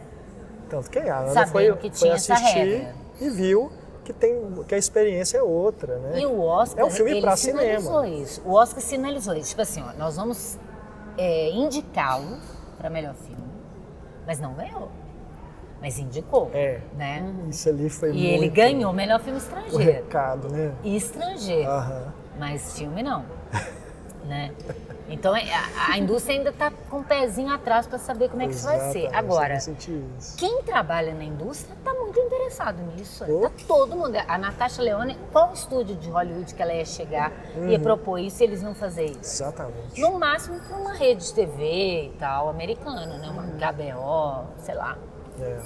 E antigamente, o Billy Wilder falava isso, né? Que quando o cinema surgiu, ele era o primo pobre das artes do teatro. Aí, durante muito tempo, os primórdios do cinema, os atores, todo mundo que trabalhava no cinema era considerado inferior ao teatro. Aí ele falou, apareceu a televisão, agora a gente pode repudiar de alguém. Que agora o cinema chegou num patamar que nós vamos repudiar de quem trabalha na TV. Tem o pior que a gente. E agora não existe isso mais. Porque você vê o tanto de gente que ressuscitou com a Netflix. Principalmente dos anos 80, gente que hoje em dia está com 50 anos, 60 anos, que não tem mais mercado na indústria para eles. Essas séries todas, né, botaram os vilões, a Sigourney Weaver, pegou esses atores todos dos anos 80 que estavam em alta, que agora estão na meia-idade, que não tem papel, deu papel importantes para eles. Para todos eles, se você for pensar. Às vezes uma pessoa fala, gente, isso é daquele filme X dos anos 80 e tal, né? Que tá tendo esse nicho, né? E isso é bacana. Agora, por outro lado, você tem um espaço, por exemplo, dela construir uma série igual o Luke Cage, que é um universo das pessoas negras, que é incrível, maravilhoso, e aí cancelam também. Cancelaram, sabe-se lá por quê. Isso aí tem uma questão contratual, porque a Marvel é da Disney. E a Disney vai ter o serviço de streaming. Tudo leva pilantra isso. por trás numa negociação. Inclusive, essa compra da Fox pela Disney, me parece que está tudo dentro da mesma estratégia dela ter comprado a Marvel, comprou a Pixar, que já era, né, parceira dela, comprou a Lucasfilm. Gente, assim, quando ela lançar toda a produção. E as bilheterias, porque a Fox tem várias franquias. Tem Avatar, Alien, Predador, X-Men, várias franquias. Vai estar tudo agora dentro do mesmo guarda-chuva. E aí, quando lançar, só eles que vão ter. Exatamente, porque quando lançar o serviço de streaming, ela vai ter um catálogo amplo. Não vão ser só os filmes da Disney. Vão ter filmes da Fox, tem um catálogo imenso, histórico, né? Vários clássicos. vai ter esses todos, Star Wars, Marvel, tudo. Então ela vai ser o concorrente, assim, vai bater na Netflix. Vai bater forte, porque eu li que inclusive o que tiver disponível lá só vai estar lá. Porque os estúdios têm que acordar. Se eles estão perdendo espaço, né, e as pessoas estão deixando de ir ao cinema, isso é um fato, a gente gostando ou não disso, isso é um fato. E o que acontecia? A Netflix, no início, ela tinha um catálogo muito mais interessante. A parte de clássico era incrível. Agora tá lá 6 anos, a mesma pastinha de clássico, com um filme lá que não... Raramente entra alguma coisa. 3/4 não é clássico, para começar. São filmes antigos dos anos 80 que eles chamam de clássico, não é? Agora, os estúdios começaram a amarrar o conteúdo também, então eles começaram a produzir conteúdo. E aí eles viraram concorrente do estúdio. Então o estúdio tem que ficar esperto. Ele vai ter que virar concorrente da Netflix, senão ele vai acabar. Ele vai ter que fazer filme para passar na Netflix. Quer dizer, ele vai perder o controle da distribuição, que é o que ele mais tinha antes, né? A Amazon, ela não tem um catálogo de produções originais tão interessante quanto o da Netflix ainda, né? Mas em relação ao catálogo de filmes antigos, né, também não vou usar a palavra clássicos, é muito mais vasto do que o da Netflix. Você encontra muitos filmes ali dos anos 90, 80 que não tem na Netflix. Até um pouco mais para trás. Não, acho. tô falando de clássico mesmo. Clássico 30, mesmo, 40, 50, muito difícil. 60. Agora a Criterion lançou, né, o serviço também, só que está limitado aos Estados Unidos e Reino Unido, parece. Pô, a hora que liberar no Brasil... Você tá pagando R$30 para cada estúdio para você ver filme. Entendeu? Esse que é o problema. Aí você vai, eu volto pro cinema. Eu prefiro pagar. E Vai ver ficar, no original. vai ficar a mesma coisa, né? Em questão de preço. Você vai ter que assinar todos, pô. Ué. Porque pensa bem, cada um tem um pacotinho. Aí eu quero ver um filme desse pacotinho, aí você me empresta só 100. Isso vai. Eu acho que o que está ameaçado de acabar não é cinema, não, é a TV a cabo. Isso com certeza. Isso eu acho que está realmente perto do fim, porque ninguém mais vai. A cabo e a pagar. aberta também. Porque ninguém quer ver mais num horário pré-determinado as coisas. Ninguém nem tem tempo Nem mais tem pra como, isso. né? E comprar coisas que você nunca vai ver. Tipo, Você eles só pagar vendem por uma aquele, coisa que tá só junto vendem no aquele pacote, você não pode mexer muito nele. Tipo, Você não escolhe o que você você não quer escolhe, aí você carrega um monte de canal no seu pacote que você nunca vê. Então, E assim, os você tá que pagando tem por um os- serviço inútil pra você. Os que tem os Fazem lançamentos, sentido, né, os filmes mais novos, assim, aí você tem que pagar mais caro para ter. Né? É o pacote mais caro de todos. Chega quase R$400 pra você ter todos os telecines, HBO, Fox e o escambau. Nossa, mãe. Muito dinheiro. E pra ficar olhando no catálogo, marcando lá pra ver se vai dar pra você assistir ou não. Ninguém faz isso mais não. Dessa época eu não tenho saudade nenhuma. Ai, essa Tinha época era o terrível, guia, o guia. e você ficava lá. Eu li aquela revista inteirinha, marcando tudo que eu queria ver, os dias que iam Nossa, passar Luciana. pra eu poder. E naquela época, hoje em dia, você ainda consegue gravar, né? Antigamente você não conseguia. Aí tem também a própria agenda lá na televisão, né? Que você marca, você deixa pra gravar ou deixa pra te avisar, te dar um lembrete. Eu só sei que existe, porque eu nunca usei. Tipo, a gente quase não fica em casa. Ou quando tá em casa a gente tá trabalhando também, então ficou difícil de ficar vendo TV especificamente, né? Bom, boneca russa rendeu aqui, né, um papo até, um extra aqui, né? Um debate Debate extra. está relacionado, off-top. né? Porque essa questão do streaming realmente veio para mudar, né? Já mudou, né? mudou, a forma como a gente se relaciona com Eu queria que a Netflix o audiovisual. ouvisse a gente e prestasse atenção, porque eu me sinto às vezes naqueles debates de futebol, que a pessoa fica falando, não, porque tem que trocar o cara, como se o técnico fosse ouvir o debate e trocar o cara de posição para melhorar o time, né? E assim, Mas às vezes não você sei. se sente impotente de poder perceber as coisas, o que está acontecendo. A gente como espectador, que não está preocupado em ganhar dinheiro com isso, pelo contrário, em gastar menos e usufruir. Talvez esteja ouvindo secretamente. Né? Então presta atenção aí. Celulares aqui do nosso Atente lado. a ponta que é o espectador. Se não tiver espectador, vocês não têm nada. Captou a mensagem aí? Eu faço isso quando falam que o telefone tem alguém te observando, de vez em quando eu xingo. Vocês estão me ouvindo aí? Ana, valeu demais pelo papo, Valeu, como gente. sempre. Foi Muito ótimo. bom. Ah, e uma coisa que eu não comentei, porque a Nádia, o sobrenome dela é Vuvukov. E eu li que isso é tipo uma brincadeira com vulva. Não duvido. Eu achei demais. Muito bom. É um sobrenome russo inventado, né? Não existe, tipo Vulkov.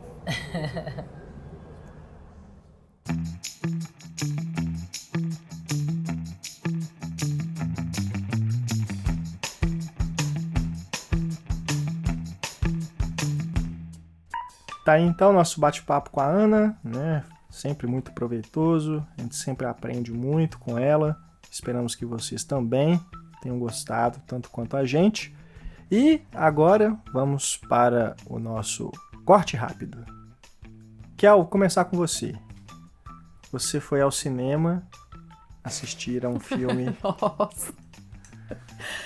que, né, já que a gente falou aí que a gente está nesse mês de março, em que a gente está aí fazendo várias homenagens, né, às mulheres que trabalham com cinema e tudo. Então, a sua dica, né, o filme que você vai comentar aqui no corte rápido, tem a ver com isso, não tem? Eu não diria que seja uma dica. Na verdade, eu vou fazer um comentário, porque eu vi Suprema, da Mimi Leder. E, bom, ele me decepciona no sentido de ser muito convencional, né? É uma cinebiografia, tem seus bons momentos, principalmente por falar de uma personagem importante para as mulheres, para a sociedade mais igualitária, que é a juíza Ruth Bader Ginsburg, juíza lá dos Estados Unidos, que é uma das primeiras mulheres a fazer parte do Supremo Tribunal. Uhum. Então ela tem uma importância grande para a história, né? Só que o filme, ele é muito tradicional mesmo, assim, sabe? Ele não te pega, não é memorável em como é feito, assim. É mais pela personagem em si, né?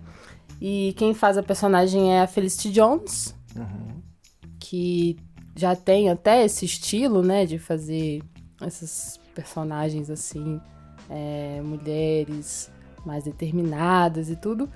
Apesar de ter eu acho interessante porque ela tem essa figura de menina, né? Ela é uma mulher, ela é mais velha, mas ela tem uma figura de menina, assim, que também já confere uma certa vulnerabilidade só pela imagem dela, mas ela mostra muita força, e aqui eu acho que é um dos pontos positivos, assim.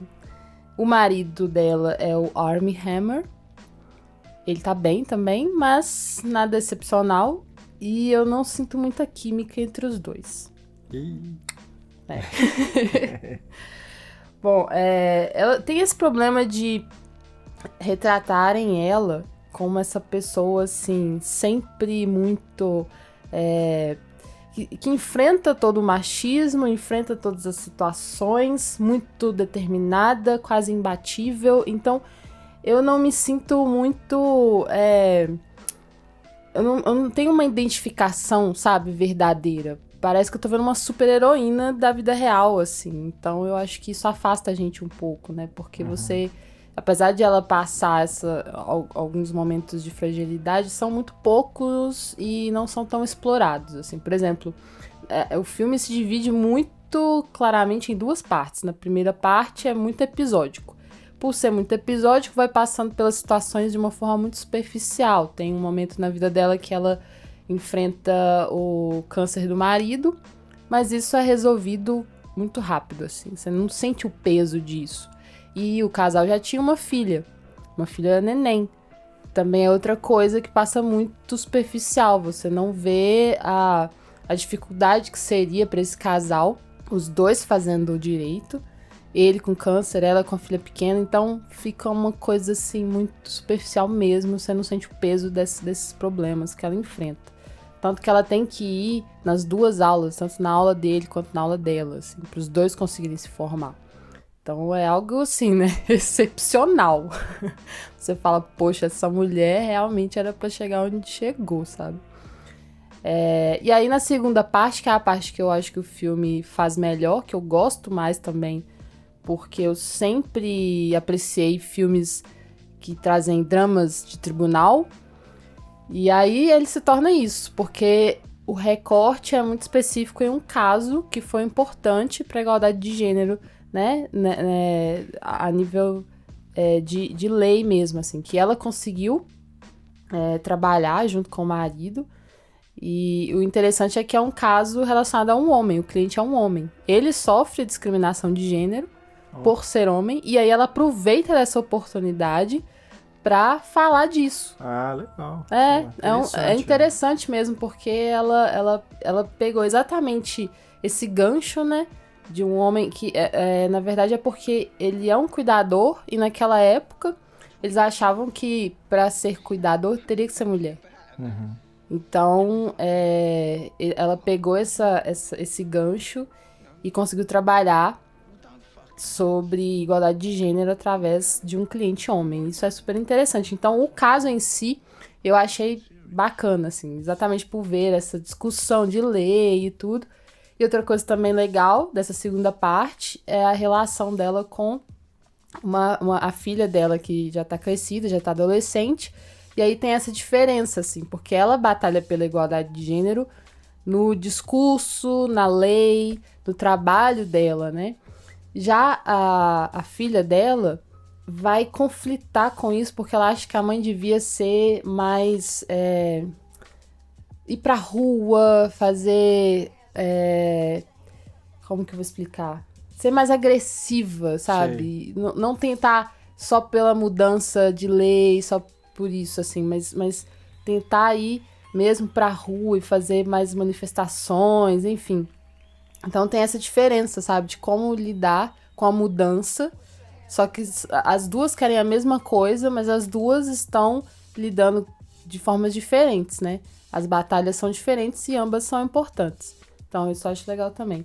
Mas assim, no geral, a sensação que fica é que você tá vendo ali essa cinebiografia muito tradicional, assim, sabe? Genérica. Muito genérica. E você não sente que tem um aprofundamento da personagem em si. Ela tá representando essa mulher que atravessou tantos problemas desde os anos 50, porque o filme vai passar ali pelos anos 50, pelos anos 60 e 70. Então você vê que, né, pra um filme é uma época longa, assim, né? Um recorte até bem amplo. Bem extenso, exatamente. Então, assim, ela vai passando por ela vai enfrentando todo o machismo, toda a diferenciação de sexo e de gênero. Então, é mesmo essa representação de uma mulher que tá enfrentando e que chega lá, sabe? Mas falta mais aprofundamento de personagem, na minha opinião, assim. Entendi. Tanto que você fica curiosa pra saber mais sobre essa pessoa, assim. E eu tava lendo que ela é um ícone pop lá nos Estados Unidos. É mesmo? Sim, diferente, né, dos juízes assim. daqui. Lá ela é um ícone pop, ela é estampa de camiseta, de caneca. Eles fazem memes, assim, com ela, porque ela representa muito mais, sabe? Ela é mesmo pop, assim, e eu fiquei pensando nisso, porque... E ela ainda é viva, ainda atua. Sim, inclusive ela tá no filme, ela aparece no filme. Ela faz uma ponta. Legal. Sim. O filme não condiz com essa própria condição de figura pop dela, né? Pois é. Porque se você fala que ele é meio tradicional, convencional demais, acaba que né, fica quadradão pra uma personagem que não é quadrada. Exatamente. Inclusive, a música é totalmente aquele tipo de música edificante, assim, e que não deixa nenhum respiro, sabe? Aquela música constante. Você não tem muito silêncio no filme. Você não tem muito silêncio no filme. É tipo quase que o filme inteiro com essas musiquinhas que sobem e depois. Sacanagem. Então. Assim, eu não vi esse mais novo trabalho da Mimi Leder, mas é uma diretora que sempre me passou essa linha bem tradicionalzona mesmo nos outros filmes dela, né? Impacto Profundo. Sim. Que ainda com seus problemas é melhor que Armagedon. A Corrente do Bem, né? Que é um filme que até fez um sucesso aqui no Brasil, tem o Harold Rosement, né? O Pacificador, né? Que é um filme de ação com o George Clooney, Nicole Kidman, que também, assim, não empolga, né? Mas é interessante que ela varia bastante de gêneros, né? Fez filme de desastre, tribunal, filme de ação, drama, né? Mas ela é muito bem sucedida na televisão. Acho que é aquela The Leftovers. The Leftovers. É o arrebanhamento, né? Ah, não sei, gente. The Leftovers. Leftovers. Essa série fez bastante sucesso. Pois é. Bom, de todo modo, mas mesmo assim é uma história que eu acho que vale a pena as pessoas conhecerem, claro. né? Uma figura importante. Eu, pelo Vale a menos pena. assim, só de ouvir o seu relato, eu já descobri coisas que eu não sabia sobre ela. Né? Aham. Não, Interessante. isso com certeza. Algo o filme vai acrescentar, né? Isso a gente pode considerar. É uma Legal. dica. É uma dica pra conhecer a história dela, ter pelo menos assim, né? Essa porta de entrada pra história dela, Bacana. porque com certeza tem muito mais coisa aí. E, bom, sem esperar muito como cinema mesmo, né? Só por uma questão de importância de personagem. Tem um outro documentário, aliás, tem um outro filme que é documentário sobre a mesma mulher, né? Sobre a mesma juíza. Ele chama RBG. Ele foi indicado a 2 Oscars. Ah, sim. Agora, né? Esse Sim. ano, é verdade. E aí esse eu acho que pode complementar. Inclusive, quando eu tava Se gravando... bobear é melhor. Não, então, eu tava Porque ele gravando... foi indicado não só Oscar de documentário, como de música também. Pois é, não duvido que de música possa ser mesmo, assim. Eu tava gravando com as meninas do Feito por Elas, e a Isabel Wittmann falou que viu, e que são filmes que se complementam, sabe? Mas que ele também não chega a ser, assim, um filme massa sobre a personagem, assim. Os documentários esse ano eu fiquei devendo. Não vi nenhum dos que foram indicados. Mas fiquei curioso pra ver. Eu tinha até esquecido que era a mesma personagem. Né? Legal, interessante. Então é isso, gente. É mais uma personagem feminina pra conhecer, né? Legal, então agora a minha indicação aqui no Corte Rápido é um filme brasileiro que entrou em cartaz exatamente na última quinta-feira, dia 21 de março, que é Alaska. É um filme independente, uma produção independente realizada no estado de Goiás, dirigida por Pedro Novaes. É um road movie e ao mesmo tempo é uma espécie de um romance às avessas, porque o casal principal ele não está se conhecendo, se apaixonando. Na verdade, eles já se conheciam, haviam terminado e estão tentando voltar.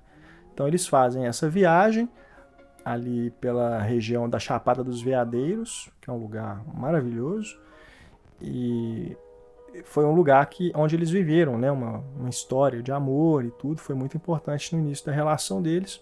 Então eles retornam a esse local, que é onde inclusive o pai do rapaz, né, que é o personagem principal, tem uma fazenda.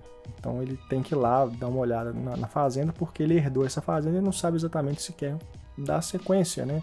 Quer continuar sendo tipo um proprietário desse grande local que está ali meio abandonado, né? Só o caseiro que está lá. Então ele tem que tomar uma decisão até para o futuro da vida dele. E a moça, ela já é uma pessoa que é mais viajada, né? Ela ficou fora do país esse tempo que eles estavam separados. Então, enquanto ele tem esse estilo mais assim de fazendeiro, né? Que ele meio que pegou ali do pai, ela já quer mais ir pro mundo, né? Desbravar outros locais. Eles até conversam sobre isso durante a viagem, falam assim, a gente podia abandonar tudo e sair viajando e tal. E o filme vai colocar essa viagem meio que como um reflexo da relação deles, né? Então é uma viagem interior também, né? Tem uma relação assim, dos locais onde eles vão com o estado de espírito deles. É um filme que não é tão ambicioso assim, é um filme até bem mais contido no sentido da introspecção, porque não tem muitos diálogos, é um filme mais de olhares, um filme mais sensorial. E é assim, eu não vou dizer assim que eu fiquei louco com o filme, gostei, né? Mas talvez as pessoas quando forem assistir a ele, é bom já ir com isso em mente, que é um filme mais assim, de você ir para essa proposta de um cinema mais da introspecção, sabe? Não é um cinema, não é um romance, assim, não é um filme de diálogo, de roteiro, sabe? É um filme mais assim, da sensação mesmo de você estar ali com eles naquele local e ter, né, essa introspecção junto com o casal ali, que é interpretado por atores que também estão em início de carreira, assim como o diretor, né, o primeiro longa de ficção dele. Os atores são o Rafael Sig e a Bela Carrijo, e, enfim, ele está em cartaz na Rede Cinemark apenas, naquele projeto que exibe só filmes brasileiros às 7 da noite, chama Projeto A7, e tem ingresso a R$12 a inteira, qualquer dia da semana. Tem outros filmes, né? Eles vão renovando isso de tempo em tempo, né? Vão trocando o filme, mas sempre tem essa sessão que é dedicada a cinema brasileiro, né? Uma boa iniciativa aí da Rede Cinemark com a distribuidora que é a Elo Company. Então, acho que vale a pena ir lá e prestigiar, né, esse filme brasileiro, prestigiar o cinema goiano, que está bem forte, né? Ganhou aí Tiradentes esse ano, os 2 prêmios principais. É um local de onde estão saindo, né, cineastas que têm mostrado aí estilos diferentes, né, e trabalhos interessantes. Então, acho que vale a pena sim ir lá ver o Alaska e dar uma força aí para o cinema brasileiro, principalmente o independente, né? Com certeza. Importante.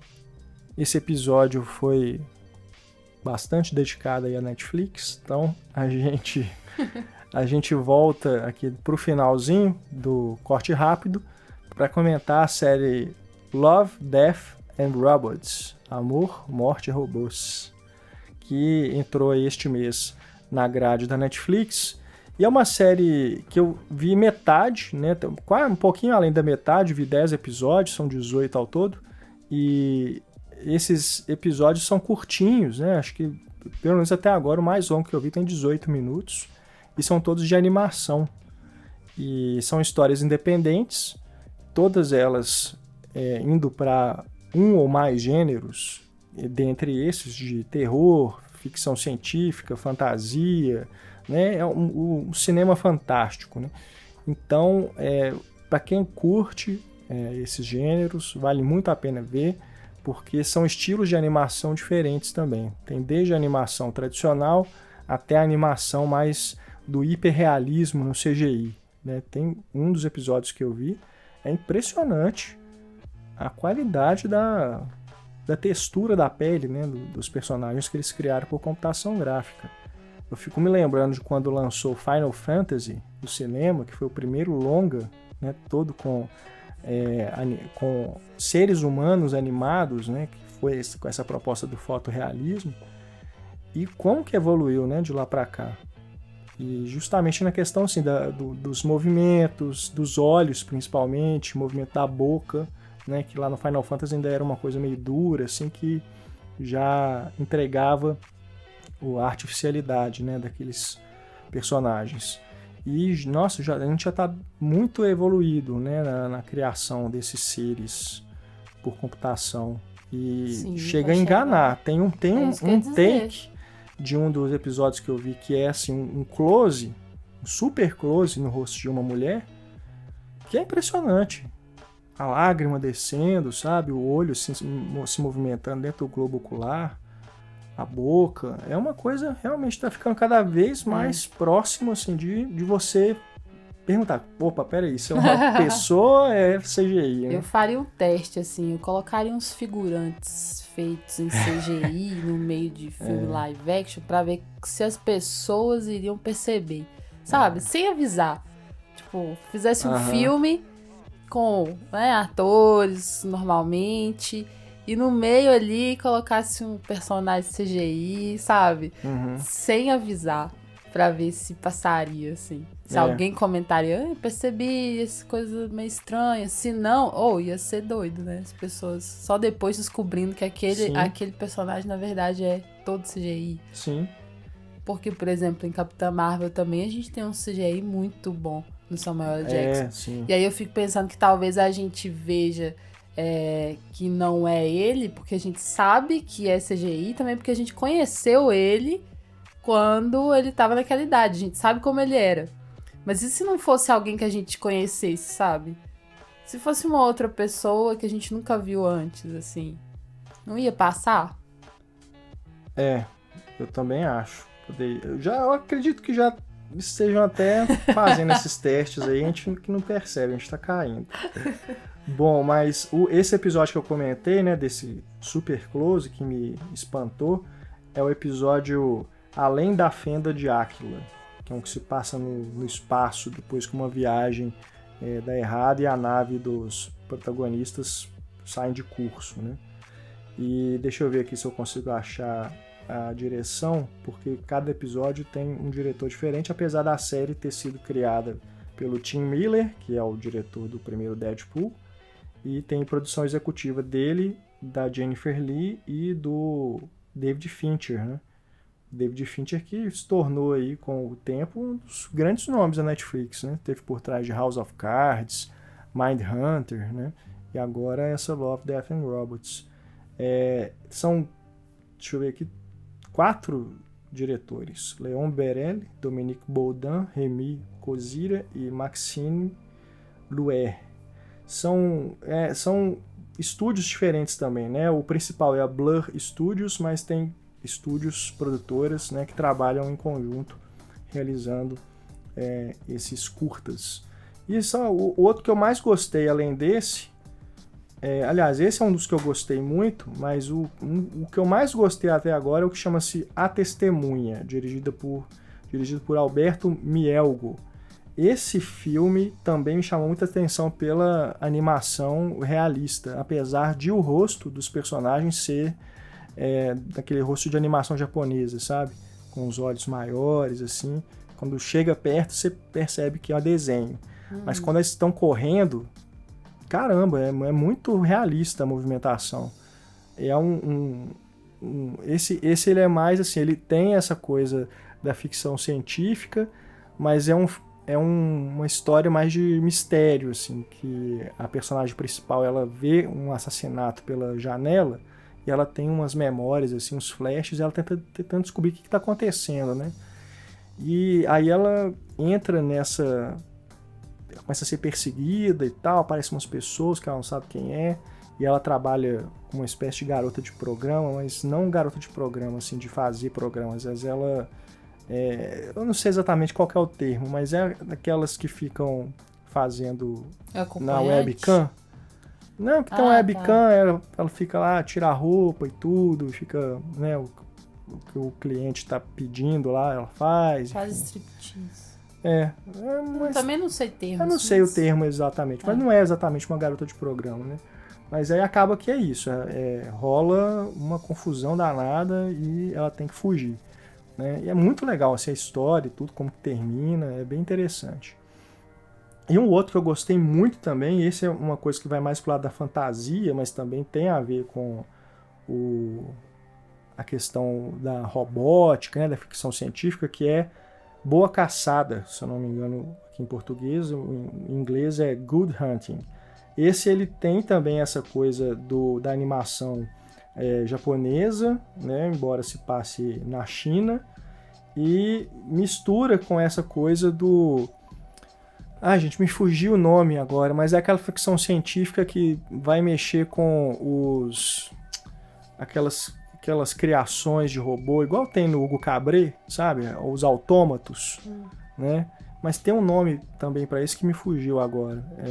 Tem o Cowboy Bebop, que é uma animação japonesa também que utiliza isso. Me fugiu. Que tem a ficção científica cyberpunk, né? Tem uma outra que utiliza essa coisa do vapor, sabe? Essas máquinas de vapor, que é como se fosse assim, uma ficção científica retrô, sabe? Tipo, mais voltada para industrial, assim. Steampunk. Steampunk que chama.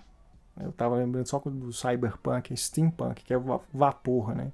Porque é meio que como essas máquinas, né, eram movimentadas por se tratar de uma coisa do passado. Então imagina como se tivesse assim, a robótica tivesse sido aplicada num passado, sabe?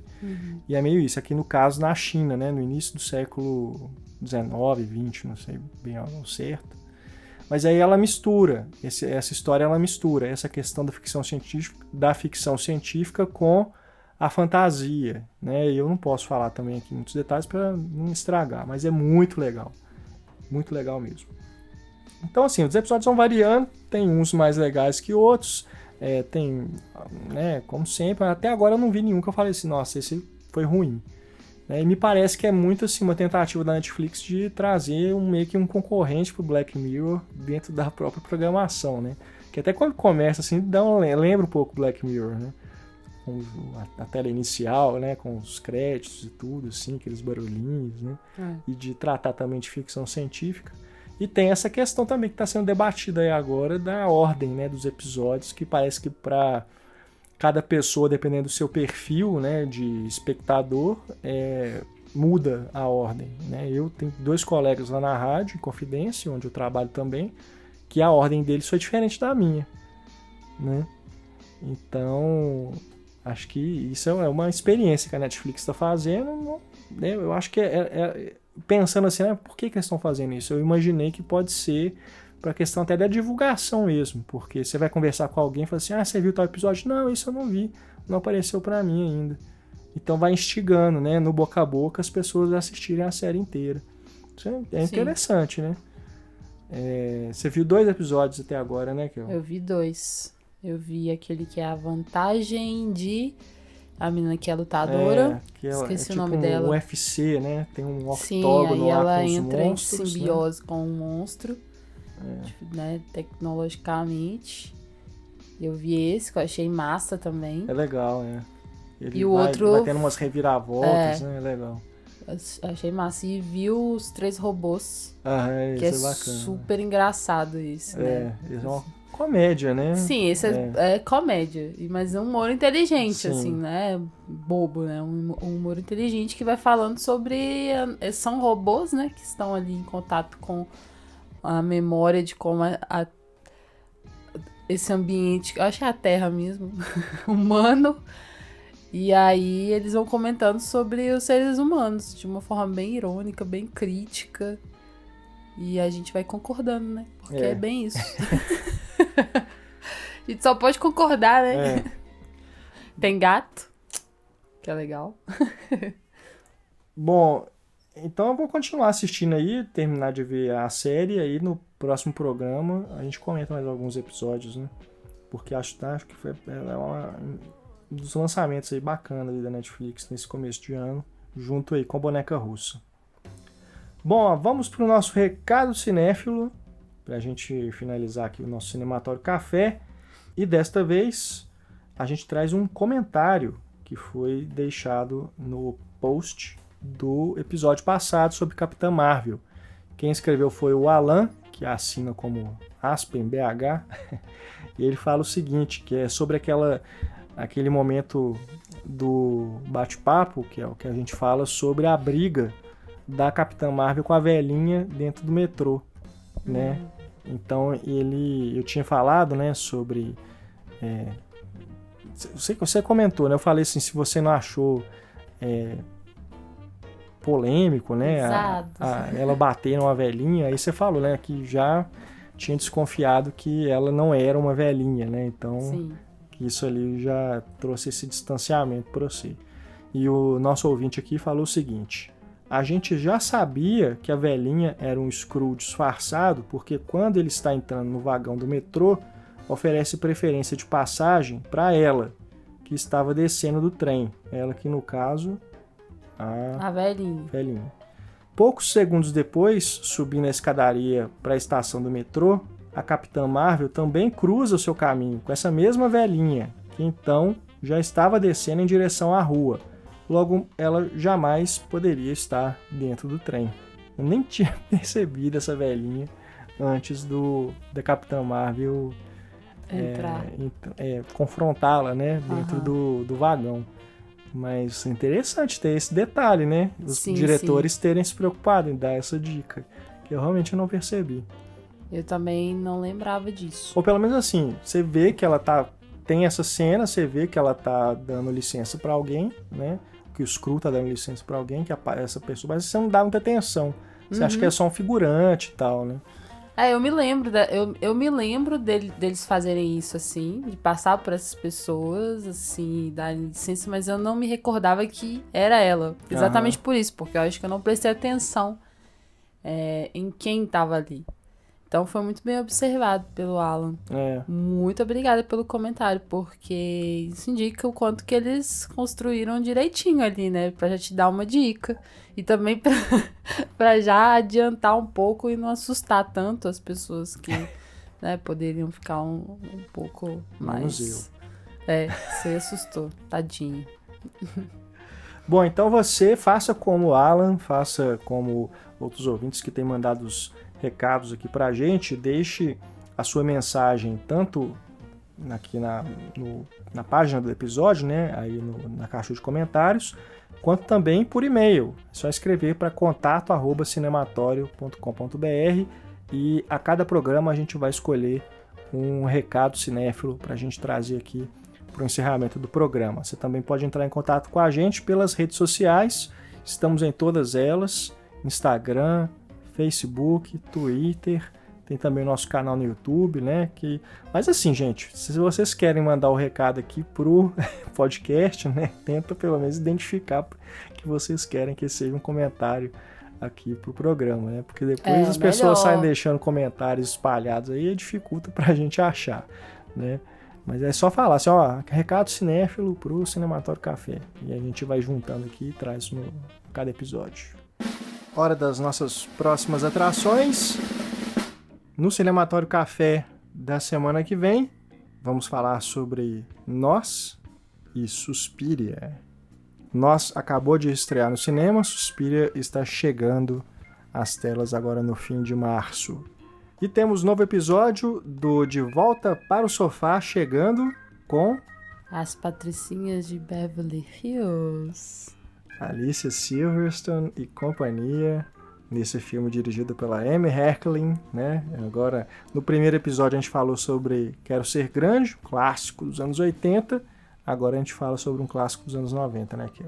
Isso aí, inclusive com personagem do universo Marvel. Gente, tipo, o Rhodes novinho, né? Mas daí você tira, assim, como que ele não muda? Incrível. Passa o tempo e ele continua praticamente o mesmo. Então a gente vai revisitar as Patricinhas de Beverly Hills no De Volta para o Sofá. Aproveite, se você não ouviu o De Volta para o Sofá 1, né, o nosso episódio piloto sobre Quero Ser Grande, procure aí no feed ou aí no site e confira esse nosso novo podcast. E agora, a pergunta que não quer calar. As Patricinhas de Beverly Hills. Tem na Netflix? Exatamente. Tem na Netflix. As Patricinhas de Beverly Hills está na Netflix. Então, se você quer rever o filme, né, se já tem muito tempo aí, ou se você quer ver pela primeira vez, né, tem na Netflix. Fique tranquilo. Esse tem. Bom, pessoal, vamos indo então. Deixamos aqui muito obrigado a você que nos acompanhou até o fim desse episódio. Indique aí para os amigos, compartilhe, né, os nossos programas do Cinematório para que mais pessoas possam conhecer o nosso trabalho e a gente possa trazer aí cada vez mais conteúdo para vocês. Valeu demais, gente. Até a próxima. Beijo. Um grande abraço. Até mais. Tchau.